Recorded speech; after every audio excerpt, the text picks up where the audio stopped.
अरे काहे थरिया बर्तन फेंका तारू? का भइल बा? हम तारा घर में ना रह बुझल, हम जाता नहीं हटो।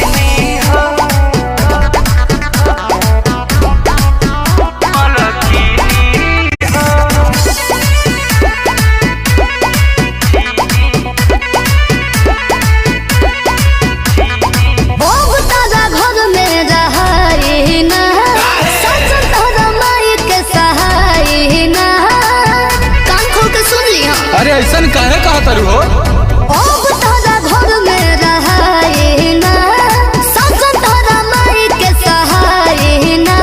अरे ऐसा मत बोलो।